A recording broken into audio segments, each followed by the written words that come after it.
Rivals are some of the most important trainers you'll fight on your journey, though that's not to say they're all necessarily strong. Depending on the game you're playing, some rivals you'll face will be comparable to the standard in-game trainers, with others being stronger than even the champion. Today, I want to rank every rival from weakest to strongest, to show you guys which rivals are the best of the best. We'll be comparing the quality of Pokemon they're using, how they take advantage of their generation's mechanics, such as Dynamax and Mega Evolution, moveset quality, and if the rival takes advantage of held items or not. I know I did this ranking actually a few years ago, but Scarlet and Violet have given us some more rivals to consider. And with things like BDSP having also been introduced since then, we definitely have a few entries to update. With all that out of the way, let's get started with our worst rivals. And as usual, Mismagius, Heartgold, Rando, Hardcore, Nuzlocke, link in the description below. Just like with my last video, the Kalos group of friends. Shauna, Tierno, and Trevor are gonna start off our list today. Their teams are all extremely lackluster, and they're the epitome of playing with what you love. This can especially be seen with Tierno's team, which consists of Pokemon that all feature dancing moves. Tierno, in my eyes of the three, probably has the worst team, consisting of Talonflame, Roserade, and Crawdaunt. Roserade has just a single move being Petal Dance, while Talonflame lacks any sort of Fire Stab. Not to mention, Talonflame and Crawdaunt both are using their worst abilities, with Talonflame using Flame Body and Crawdaunt Shell Armor. Shauna's team is a bit better, thanks to using both Goodra and one of the starter Pokemon. But the fact her third Pokemon is truly a testament to how much of a joke these three are. Finally, we have Trevor's team, which consists of Raichu, Aerodactyl, and Florges. In a generation with Mega Evolution, the lack of a Mega Aerodactyl here is such a missed opportunity. And the team itself also just is rather unimpressive, with Aerodactyl using Ancient Power as a Rock Stab, while Florges and Raichu just lack proper coverage. Overall, this trio of rivals still is easily the worst set of rivals we've ever received in Pokemon, and it's no surprise why most people forget about them in X and Y. Our first Generation 9 rival today, and in my eyes the worst of the three, comes in the form of Carmine. Carmine was introduced to us in the Teal Mask DLC, and for an overprotective older sister, her final team isn't helping save Kieran from much. Her team consists of Sinistcha, Ninetales, Morpeko, Leavanny, and Mightyena. Being stuck with Mightyena and Leavanny, as well as Ninetales and Sinistcha with their worst abilities, definitely hurts her ranking a lot. While for Sinistcha, she'll at least have an Aqua Berry, she could have just as easily ran another Resist Berry in tandem with Heatproof, and it would have made this an infinitely better option for her. At least her Focus Sash Morpeko with Aura Wheel gives her a Pokemon that can actually put some strong offensive pressure thanks to the speed boost.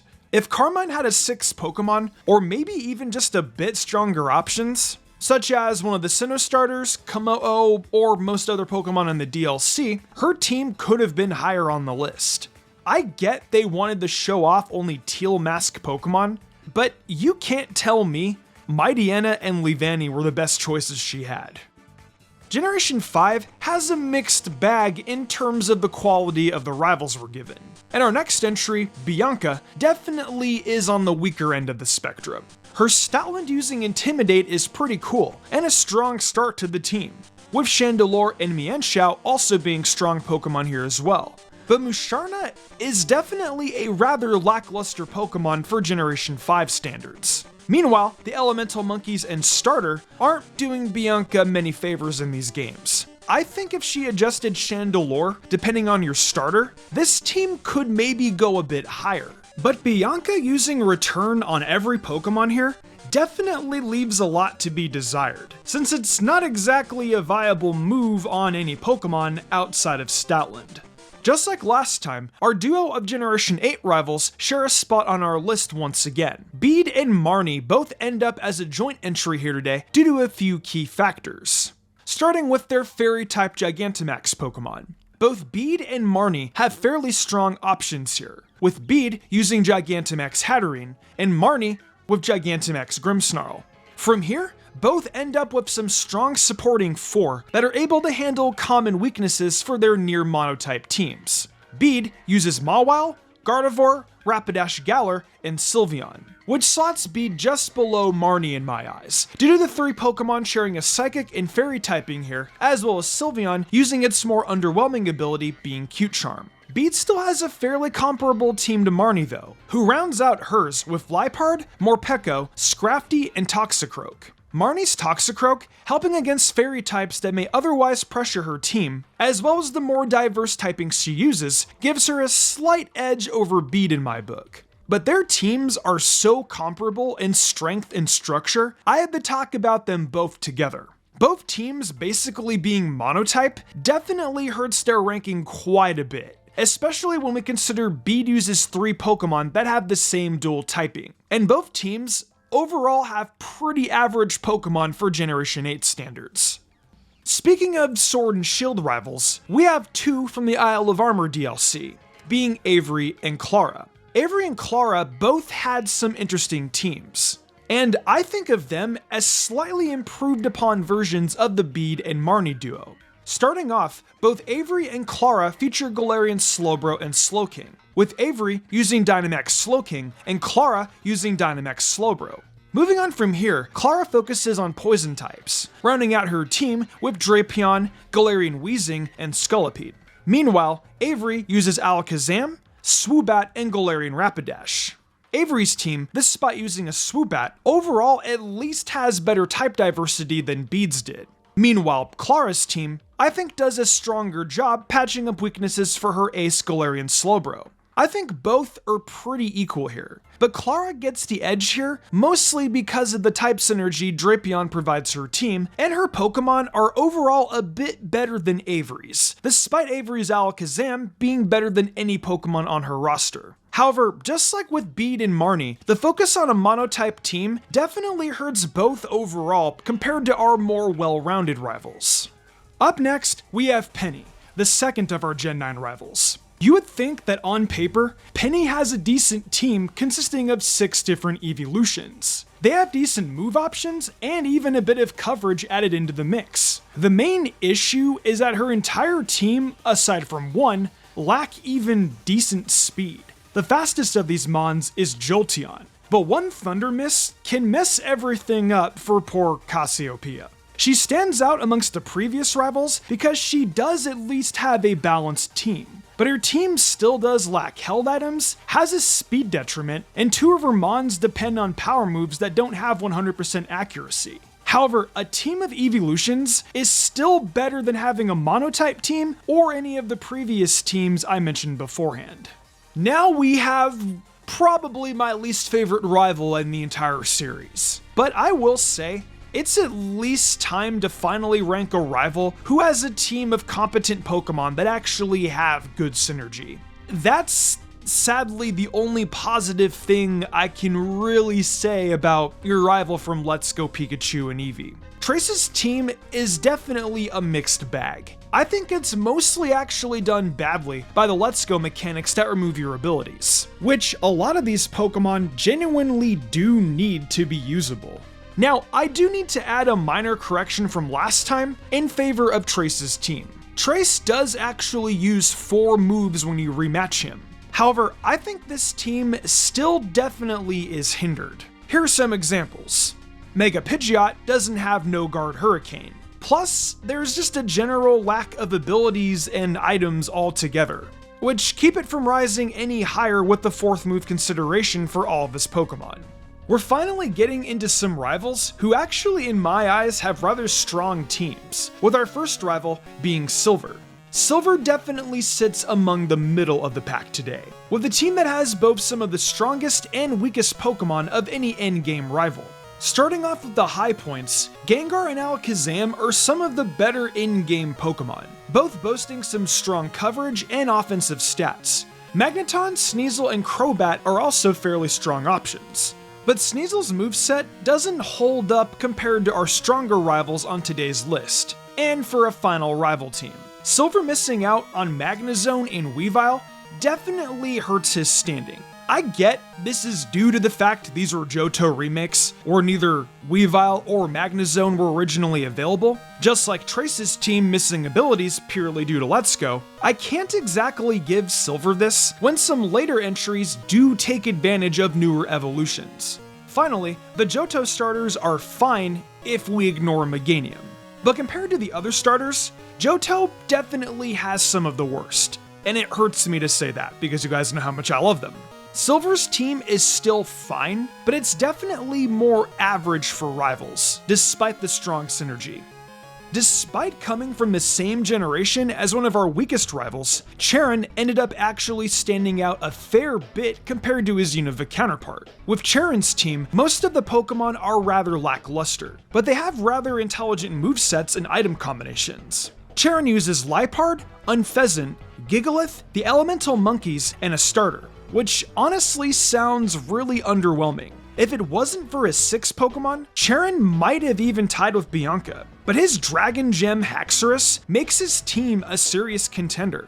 This alone makes Cheren a strong rival compared to a lot of later entries, as it is a strong breaker that most in-game teams won't be able to properly handle. However, while this single Pokemon definitely is one of the strongest individually among our next few entries, Cheren has so many lackluster Pokemon on his roster that I don't think it entirely changes his ranking here.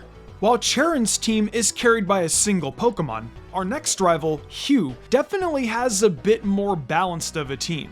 With similarities in the starter choice, Elemental Monkeys, and Unfezant, the key differences here would definitely come from the last 3 Pokemon. Hugh uses Electros, Flygon, and Bufalon as the remaining 3 Pokemon, which provide Hugh a lot of advantages over Cheren. While Haxorus is definitely a stronger dragon than Flygon, having a ground type definitely helps Hugh out a large amount due to how strong of an offensive typing this is. Hugh's Electros and Bufalon I'd also rank significantly above the combination of Liepard and Gigalith. And despite neither being standout picks, Electros having 0 weaknesses thanks to its ability Levitate is definitely a nice advantage it possesses against more Pokemon. I don't think Hugh is a strong rival, but I think he's at least marginally better than Cheren, and a nice subtle improvement from the original Gen 5 games. Despite Mega Evolution being a fairly strong part of the franchise, our next rivals don't exactly have strong teams to back up their Mega Evolutions, being Brendan and May. Brendan and May still have access to some of the stronger Mega Evolutions, with Mega Blaziken especially standing out among the 3. Meanwhile, Swellow, Raichu, and 2 of Wailord, Breloom, and Magcargo, depending on the starter choice, all end up being rather fine Pokemon for Hoenn standards, but they don't exactly hold up compared to a lot of later entries. The Mega Evolutions were definitely a key factor for their teams being ranked this high though, and without them, Brendan and May would honestly be near the bottom of the list, especially if we're ranking off of the original Generation 3 games. While our next rival used to be one of the top 5 entries, after careful consideration, I'm significantly lowering Hau for our new rivals list. Hau's team is still rather terrifying, featuring Crabominable, Noivern, Alolan Raichu, Tauros, one of the Kanto evolutions, and an Alolan starter with a Z-move. While Hau has access to these Z-moves, there are a couple of key factors that keep Hau towards the middle of our list today. For starters, regardless of which starter Hau uses, his team has ridiculous issues with speed tiers due to the Alola starters all being relatively slow Pokemon. When you also add in the fact that outside of Tauros and Alolan Raichu, Hau lacks strong coverage on his Pokemon, it definitely makes it harder for Hau to actually defeat you in most situations. The coverage issue also feels fairly self-inflicted when you see that his starters aren't even using a 4th move, despite all 3 starters having incredible coverage options in their learn sets. I think that last time I gave Hau too much of a rating due to Z-moves, which, while they are strong, don't make Hau's other Pokemon that threatening.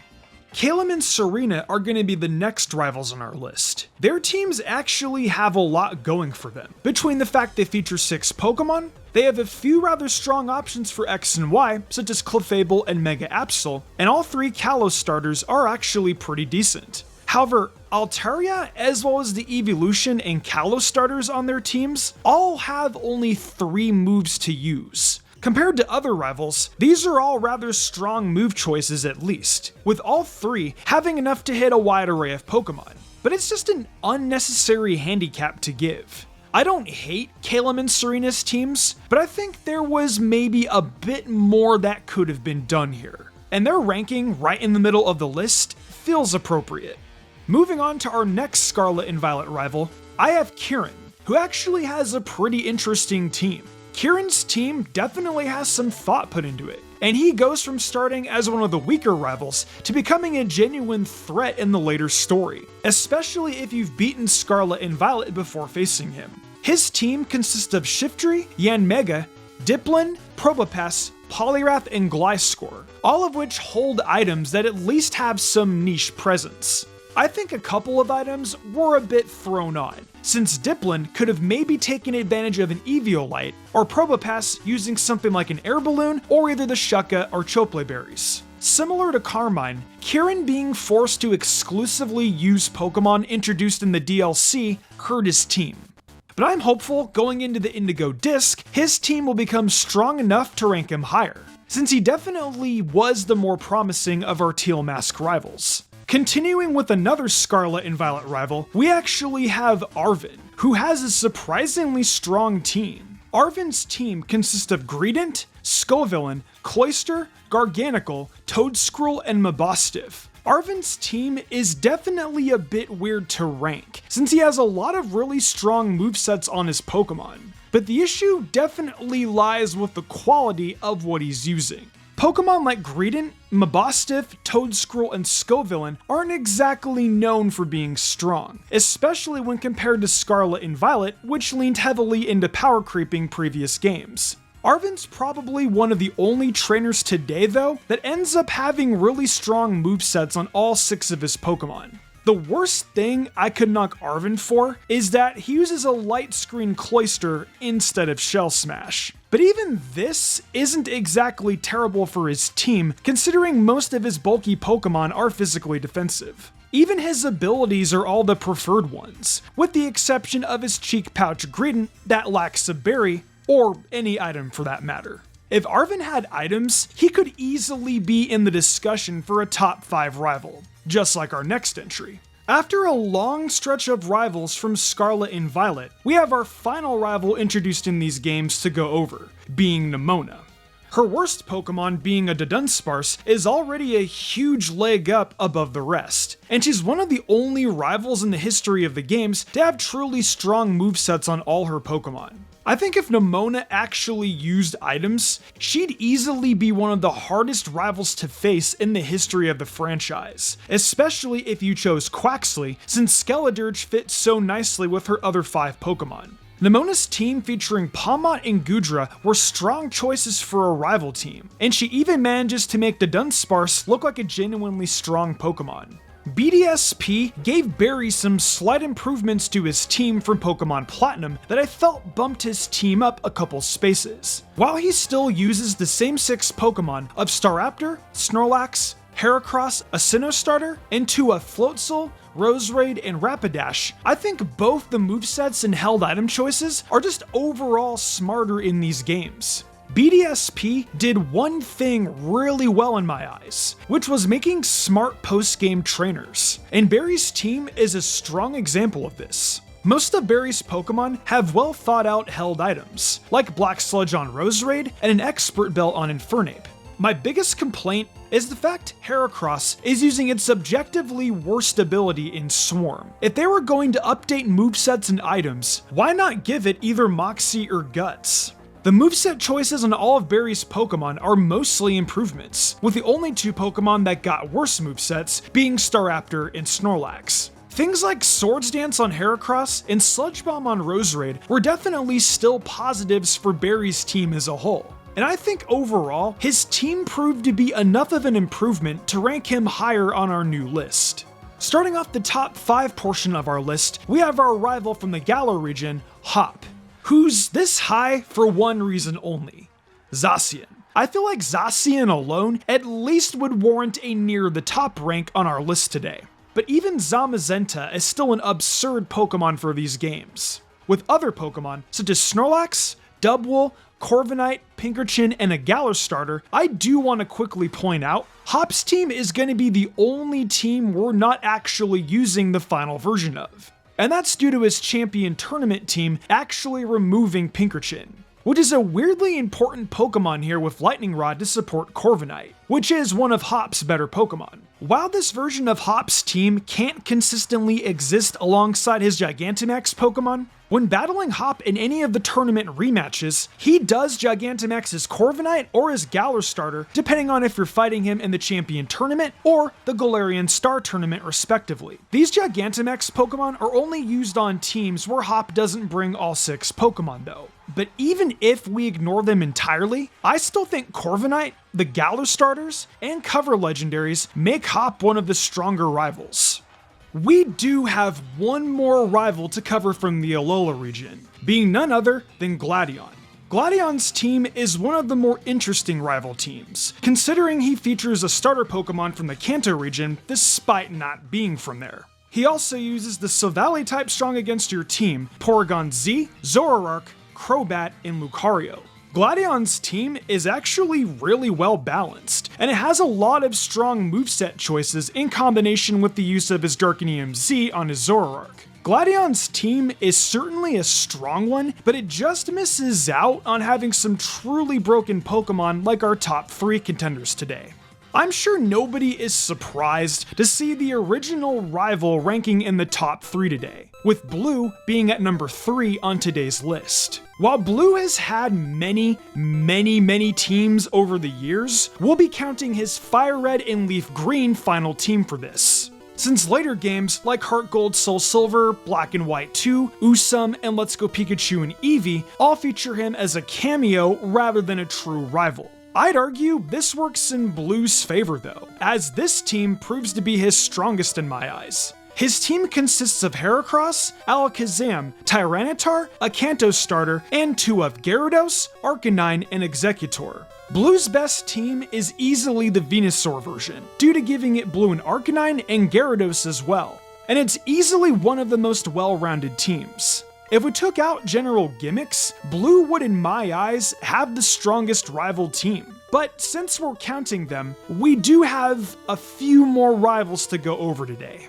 Despite having another box art legendary, we have another rival who manages to miss out on the number 1 strongest rival spot today, being N.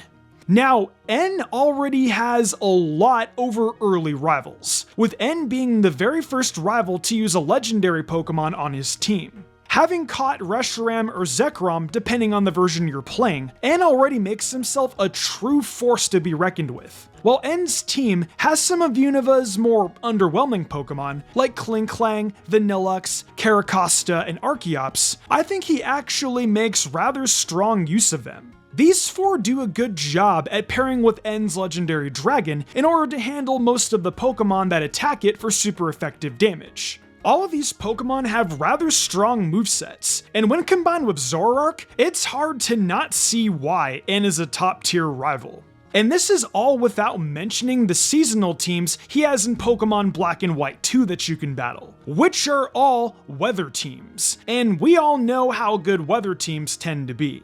The only reason he isn't outright number 1 with all these options is because the teams he all builds have severe weaknesses. If he ever uses every Pokemon he has ever had to build a truly coherent team, I think he'd be the strongest Pokemon trainer ever, not just in terms of rivals. Now, in terms of coherent team building, number 1 will not surprise anyone. I wish more games gave us a truly terrifying rival like Wally. Going from a kid who used just a Ralts to easily one of the strongest boss fights in the history of Pokemon, Wally is no joke. Wally was, in my eyes, the first trainer to truly use a well thought out team, making even Steven look like a joke. With Roserade, Talonflame, Azumarill, Magnezone, Garchomp, and a Mega Gallade, this is quite literally a Generation 6 OU team. The Rose Raid set is pretty bad with Petal Blizzard and Poison Jab, but the rest of his team overcompensates by being absolutely insane. This team also has items that will definitely come up, like Rocky Helmet, Life Orb, and Assault Vest. When you add on the fact this team has strong ability choices like Galewing's Talonflame, back when Talonflame had priority every turn, and huge power Azumarill, Wally clearly is a huge step above the rest. While Wally's team lacks some box art legendary, he would easily destroy any of them in a fight with his well-constructed team, barring N, Blue, and Gladion, who could put up a really good fight. And I refuse to believe that anyone could call this an easy rival battle. Well, that wraps up our rankings from the weakest to strongest rivals. Despite some factors like Barry's team changing from our previous rankings, or the addition of modern rivals like Clara and Nemona, it's still interesting to see that Wally manages to hold up as our strongest rival, even after 3 years of new games and DLC. I'm curious if the Indigo Disc will bring us some new rivals to take the #1 rank. While we're waiting for the Indigo Disc though, let me know what rivals you think are the best in the comment section below. Also make sure to leave a like and subscribe for more content so you don't miss an upload. With that said, I'll see you guys real soon.